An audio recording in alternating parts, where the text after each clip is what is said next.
maka malaikat maut turun ke sini. Makanya ketika sakaratul maut sudah datang, maka yang baca Quran hentikan. Kenapa? Oh, memang gitu ya. Jangan semakin kenceng. Ayo Pak, insya Allah Pak, gitu. Al-Baqarah Pak, Al-Baqarah Pak. Al-Kahfi, Al-Kahfi. Enggak lah. Yang baca Quran berhenti dulu. Kemudian digantikan dengan kita mentalkin. Antum agak ke sana dikit. Masya Allah ya. Orang yang meninggalnya kooperatif ini.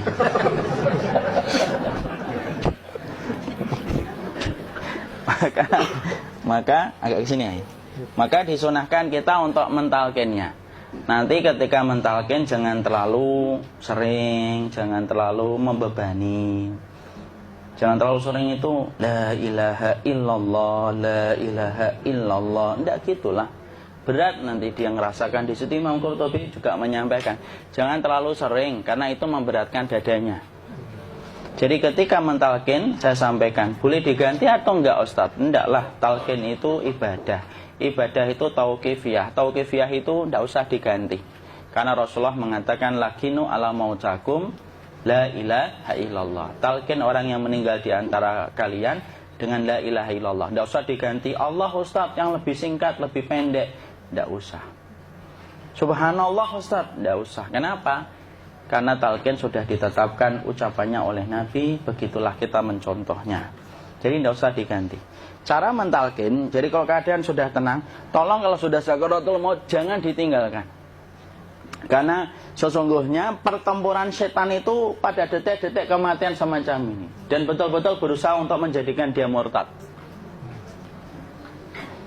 Nanti makanya di situ di buku nanti dibahas kan, pertempuran setan itu sampai detik-detik orang mau mati itu sudah ayo kufur, murtad aja tuh, kamu sakit kan? Nah, itu kayak gitu. Makanya jangan ditinggal. Capek gitu kok nggak meninggal gitu ya. Udah gantian mas. Dan jangan kemudian meninggalkannya. Mangkat dulu gitu. Tidaklah, janganlah. Terus ditampingi terus. Kalau bisa ya sudahlah, berikan waktunya kita untuk sementara waktu itu betul-betul berkhidmah kepada orang yang kita cintai terakhir kalinya. Cara kita kemudian mentalkin adalah, yaitu adalah di sebelah kanannya la ilaha illallah. Biarkan dia mencerna dulu, tidak usah buru-buru kemudian kita langsung nimpali lagi. Dia mencerna dulu sembari kita doakan, peluk, ya Allah dimudahkan gitu. Kalau ada orang yang bisa ngucapin la ilaha illallah, itu siapa yang memberikan itu Ustaz? Yang memberikan kekuatan Allah Pak. Karena ngomong aduh aja sudah tidak mampu.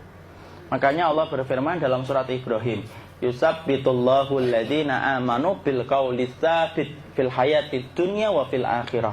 Allah teguhkan perkataan orang yang beriman dalam kehidupan dunia dan akhirat. Dunia itu ya ketika menjelang kematiannya. Makanya dia bisa ngomong la ilaha illallah. Sebenarnya ngomong aduh aja udah gak mampu. Kalau bisa ngomong, dia mesti ngomong aduhnya dulu. Tapi Allah yang menggerakkan. Ngomong la ilaha illallah. Makanya makana akhiru kalamihi la ilaha illallah dakhalal jannah. Barang siapa akhir kalamnya itu adalah la ilaha illallah, pasti masuk surga. Makanya kita lagi la ilaha illallah. Dah. Cara dulu. Enggak usah minta diburu-buru ya. Enggak usah gini. Ayo la ilaha illallah. Ayo.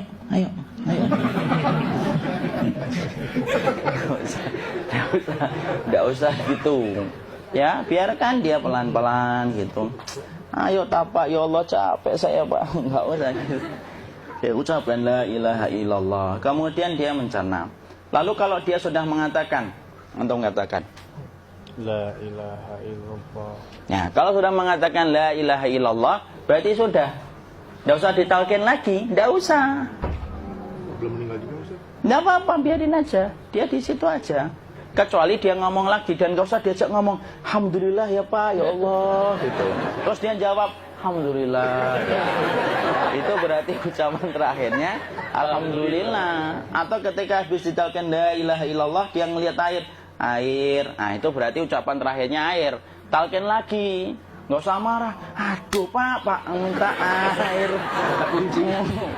Mau minta air nanti aja dikubur gitu loh. Jangan gitu. Biarin aja. Jangan kemudian setelah la ilaha illallah La ilaha illallah. Terus, ayo tutup, awas ya ngomong lagi ya. Nggak usah gitu juga. Maka kemudian setelah la ilaha illallah sudah, nggak usah diajak ngomong gitu. Terus kemudian nggak usah ada anaknya perempuan, ya Allah Pak, sudah bisa ngomong la ilaha illallah, usah gitu. Cukup dalam hati alhamdulillah gitu. Diam kita dengerin gitu. Disitulah nanti biasanya tadi detik dia terakhir. Dia nanti ngeliat di sini Pak, prosesnya itu.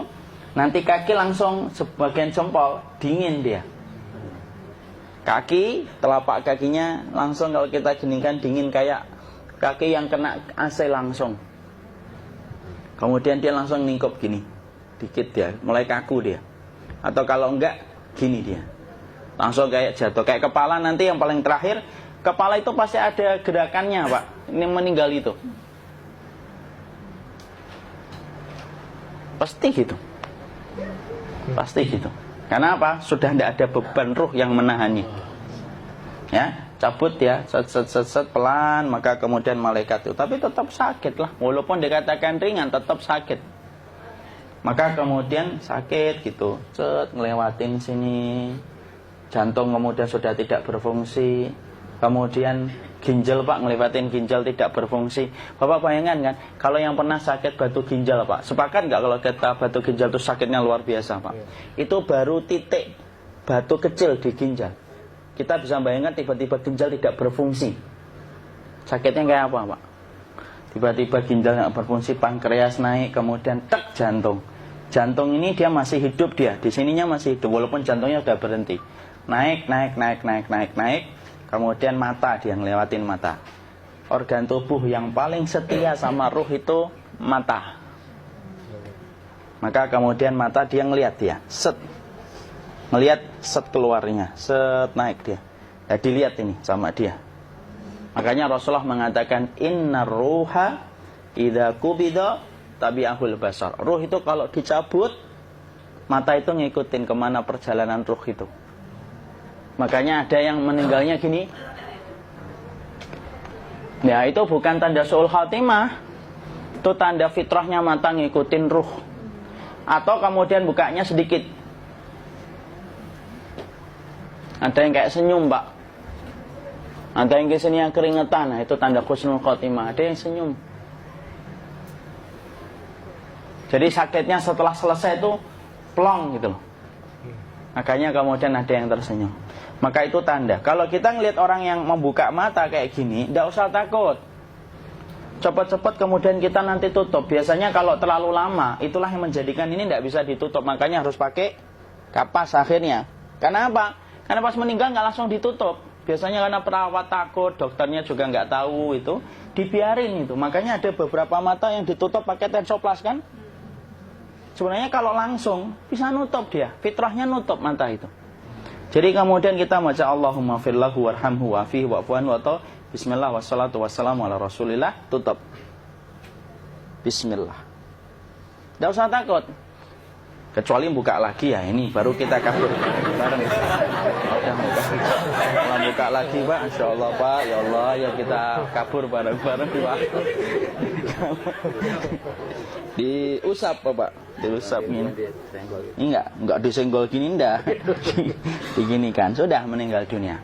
Tangan boleh begini, boleh diluruskan, tidak ada ketentuannya.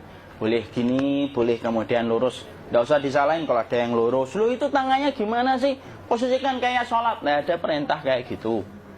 Jadi kemudian dikondisikan saja. Terus maka kemudian dipijit-pijit, akiknya dikeluarin. Kemudian jamnya dilepas, gigi palsunya dilepas kalau ada. Ya. Kemudian apa setelah itu? Coba buku.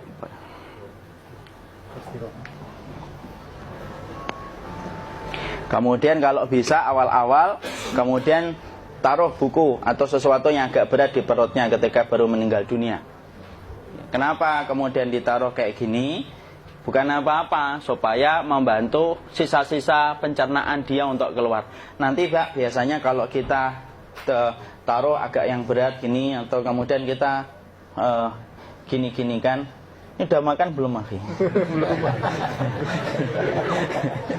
Udah makan belum makan kok udah gede ya? Maka pencet-pencet kayak gini biasanya nanti ketika dimandikan, nah pas dimandikan diginikan saja. Aduh. Nah ini dia sudah keluar di belakang, dia gini. Terus nanti keluar dia. Nah ini keluar langsung di belakangnya. Dan memperlakukan orang kalau sudah meninggal dunia itu yang lembut gitu. Kenapa? Inna kasra admil mayyiti kakasri admil hayyi. Mematahkan tulangnya ketika orang sudah meninggal dunia itu lebih dia rasakan sakit ketika mati daripada ketika masih hidup. Tuh Islam itu sampai sama orang mukmin itu kalau sudah meninggal aja sampai selembut itu. Kok hidup kasar itu kebangetan dia jadi orang itu. Mau sampai orang mati itu kemudian disuruh yang lembut, kalau ada aib disuruh nutup, tidak boleh diceritain. Misalkan di belakangnya beliau ini ada tompel, gagah-gagah tompelnya gede gitu. Tidak boleh cerita, Masya Allah loh. Sampai segitunya sunnah itu, ngajarin kita untuk nutup aib. Kalau ada orang belajar sunnah sukanya buka aib, nyari-nyari kesalahan orang. Sunnah yang mana dia pelajari itu, saya bingung. Makanya kemudian gini, setelah selesai, maka kemudian tutup dengan kain. Maaf ya, ya. Ya. Nanti kalau nggak kuat napas ngomong ya. Maka ditutup kayak gini, ditempatkan kemudian jangan di tanah, tapi di atas dipan. Karena apa? Syekh Abu Malik Kamal Said Salim dalam Sahih Fikih Sunnah menyampaikan supaya tidak cepat busuk. Dia taruh di atas. Kemudian ditutup pakai kain apa saja, ya, sembari nanti kita mempersiapkan tempat mandinya, tempat kafannya dan yang lain sebagainya. Maka kemudian kalau ada yang datang boleh dibuka. Kemudian kita mencium ininya apa? Kemudian keningnya. Kemudian kita berdoa, nutup lagi kayak Rasulullah ditutup. Kemudian yang datang terakhir itu salah satunya Abu Bakar. Dibuka kemudian beliau, ya Allah ya Rasulullah, engkau adalah orang yang percaya hidup dan matimu, dan tidak mungkin Allah itu mematikan engkau 2 kali ya Rasulullah. Maka kemudian ditutup kembali. Saat itu para sahabat dalam keadaan mendung semuanya. Maka disitulah kita lakukan kayak gini. Ditutup gini Ustaz ya. Kasihan tidak bisa napas, insya Allah tidak butuh nafas lagi. Jadi kemudian kita semacam ini kita persiapkan apa yang bisa kita lakukan. Nah itulah proses kematian dari sakit sakaratul maut sampai kematian.